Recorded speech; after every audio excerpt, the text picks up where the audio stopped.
경제도 마찬가지예요. 이 코로나가 터지니까 경제도 지금 이게 얼마나 경제 완전히 대공황 비슷한 상황이 얼마나 오래 갈지 모르잖아요. 근데 이게 이제 이게 22년, 23년 전에 IMF 위기나 12년 전에 그 미국발 금융위기나 이거하고 다른 게 IMF 위기나 금융위기는 경제, 크게 보면 경제 안에서 이게 원인이 발생한 거고 예? 경제 안에서 뭐 그때 IMF 위기 때는 동남아 외환 위기가 우리한테 전염이 되고 우리는 부채 비율이 너무 높고 외채가 너무 많고 이렇게 터져버리는데 미국발 금융위기도 미국의 부동산 버블부터 시작해가 미국의 금융기관이 뭔가 위험한 상품을 취급하다가 터져버려요. 리만 브라더스 사태가. 근데 이거는 지금 코로나 사태 이거는 경제 안에서 원인이 발생한 게 아니고 이런 무서운 코로나19라는 이 바이러스가 생겨서 이건 일종의 보면 어떻게 보면 경제 바깥에서 전쟁이 난 거랑 비슷한 그런 상황이라서 이게 도대체 이제 끝나려면 이 바이러스가 일단 완전히 잡혀야지 사람들이 이동을 할 거고 다니고 경제 활동을 하기 시작하고 그래야 수요가 늘고 이러기 때문에 이 문제도 제가 아까 CDC 질병관리본부 이야기 하셨는데 이 문제도 저는 옛날에 박정희 때 뭐 예컨대 남도구, 전두환 때 김재익, 또 IMF 위기 때 김대중 정권 때 이헌재, 또 MB 금융위기 때 윤증현 이런 사람한테 전문가한테 맡겨야 돼요. 지금 홍남기 부총리가 뭐 잘하든 못하든 홍남기 부총리한테 그냥 완전히 맡겨버리는 게 청와대 뭐 경제정책실장이나 경제수석이나 이런 사람들이 옆에서 자꾸 뭐 간섭하고 심지어 당대표까지 당대표까지 그러고 또 시도지사까지 그러고 이런 상황보다는 오히려 컨트롤 타워가 그분이 뭐 능력이 어떻든 간에 그분은 맡기면 힘을 책임과 권한을 확실하게 주면 저는 기재부 부총리와 또 기재부의 공무원들이 저는 지금보다는 훨씬 더 일 잘할 거라고 보거든요.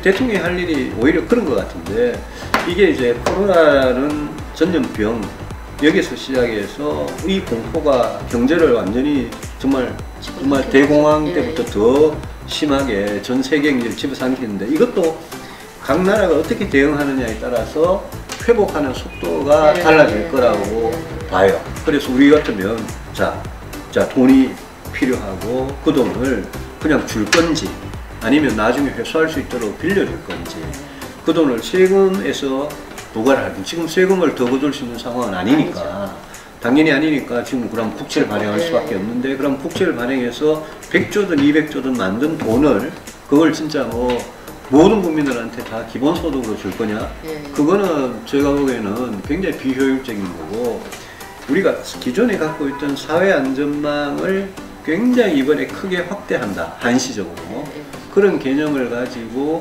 진짜 어려운 사람들한테는 정부가 국채 발행이나 세금이나 이런 걸로 마련한 돈으로 그냥 지원금을 주는 게 맞고 기업 쪽에서 아주 영세 자영업자부터 시작해서 대기업까지 기업들이 망하지 않게 이 도산을 어떻게 막아주느냐 기업들 망하지 않게 하는 그 긴급 수혈하는 그 자금 그거는 나중에 영세 자영업자 같은 경우에는 줘도 되지만 일정 규모 이상의 기업은 나중에 사업이 잘 되고 경제가 빨리 회복하면 그거는 정부가 국민 세금이니까 또 돌려받아야 되는 이제 이런 부분이 있잖아요.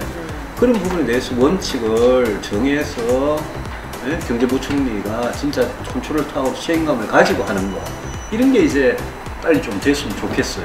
지금 초기에는 굉장히 이제 당황스럽고 지금은 뭐 미국이고 일본이고 유럽이고 경제가 다 그냥 같이 이렇게 무너지니까 그렇지만 각 나라가 보면 지금 하는 이 회복을 하기 위한 정책들이 있잖아요.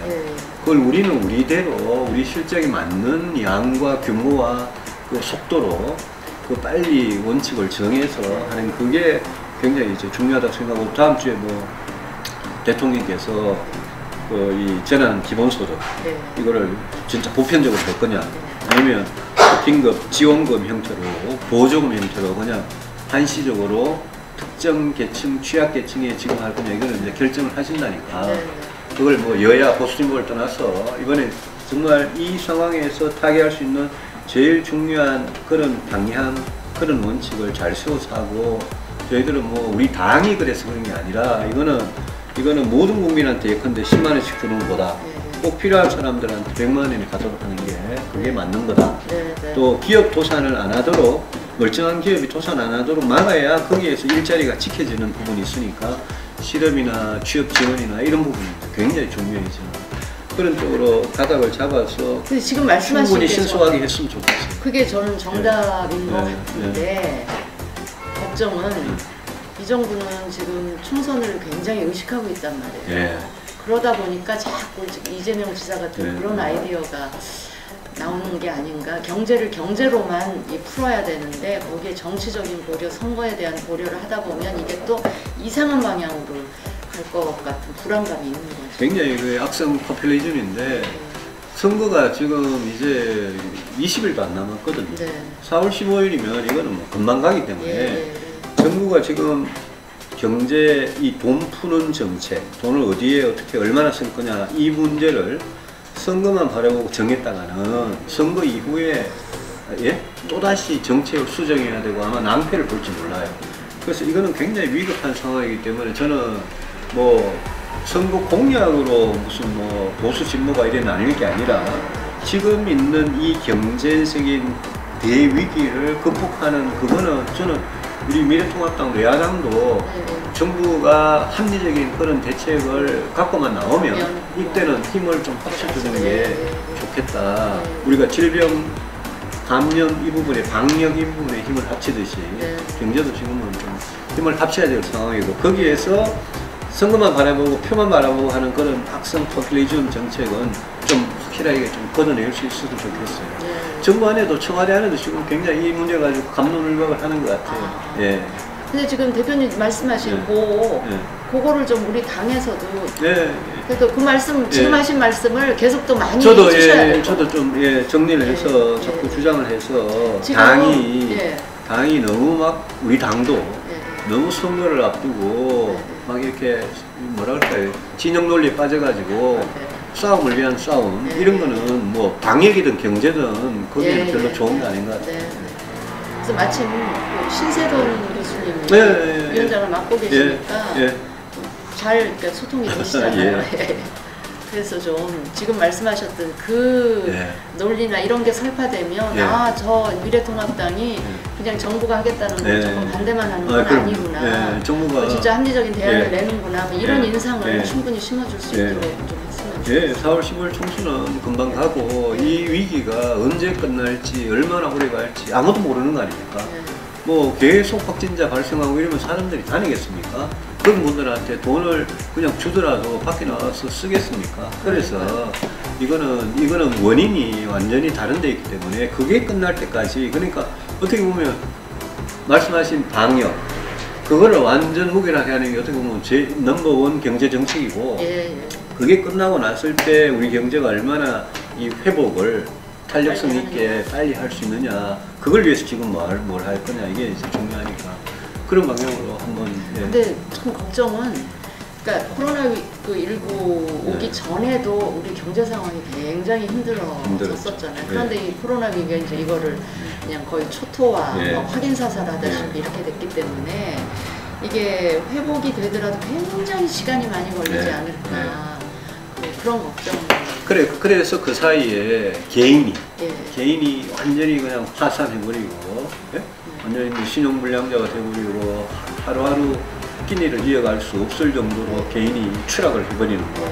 또 기업이 일자리를 갖고 있는 기업이 문을 닫아버리고 노동자들을 다 해고를 해야 되는 이런 상황. 이거를 이제 막아주는 게 굉장히 중요한데 이럴 때는 저 기업이 그냥 진짜 평소에도 경쟁이 없던 좀비 기업이냐 아니면 경쟁이 있는 기업이냐 이런 걸 가리는 게 굉장히 힘들어요. 그래서 지금은 우리가 평소에 갖고 있던 우리 경제의 질환이라고 할까 뭐 기저질환이 있었다 치면 지금은 그거를 따지기보다는 지금은 어떻게 하면 정말 개인이든 기업이든 완전히 추락하고 완전히 포기하고 완전히 망하지 않게 정부가 이걸 막아주느냐. 그렇죠. 그래서 사회안전망이 개인이든 기업이든 이게 확장이 확대해야 되고 나중에 이 위기가 끝나고 언젠가는 끝나고 나중에 경제가 정상화될 때 그때 이제 여기에 들었던 온갖 돈이 다 세금 아닌 부채인데 그거를 정부가 그러면 어떤 방식으로 회수하느냐, 그게 이제 아까 제가 말씀드린 돈을 그냥 줄 거냐 아니면 나중에 회수하는 조건으로 줄 거냐, 이게 이제 개인이든 기업이든 분명히 정해져야 된다. 그거를 잘 정하고 대상을 잘 정하면 그 다음부터는 집행이 지금 정부가 40조, 50조 발표하고 100조 발표했는데 현장에서는 지금 자영업자들이 뭐 은행 가서 대출 받으니까 안 된다 그러잖아요. 이걸 얼마나 신속하게 빨리 집행하느냐가 굉장히 제가 중요한 것 같아요. 현장 얘기를 좀 들은 게 그게 진짜 그렇겠구나 싶은 게 기존에 대출을 많이 힘들어서 대출을 많이 받고 있었던 그런 소상공인이나 이런 사람들은 안 된다는 거예요. 오히려 기존에 대출금이 적거나 오히려 지금 그래서 상태가 좋은 사람들은 오히려 받을 수가 있고 뭐 이런 상황이 현장에서 벌어진다 하더라고요. 그게 이제 그거는 금융기관의 생리죠. 그거는 나중에 그게 이제 바로 부채가 그게 바로 회수를 생각하니까 나오는 생리거든요. 근데 시장에서 금융기관들이 그런 생리를 가지고 움직이는 거를 탓할 수는 없어요. 그래서 정부가 개인이든 기업이든 이거는 그냥 일시적인 한시적인, 평소 같으면 그런 정책을 쓸 수가 없지만 지금 워낙 위기 상황이기 때문에 정부가 저 사람, 저 기업, 저 자영업자를 살리기 위해서 이거는 그냥 줘야 되겠다라는 그 부분하고 나중에 이제 은행에서 대출 나가는 이거는 회수니까 아무리 금리가 낮더라도 회수니까 그 부분을 딱 구분해가지고 할 필요가 있다. 제가 오늘 진짜 잘 모셨네. 공부를 제가 굉장히 많이 했어.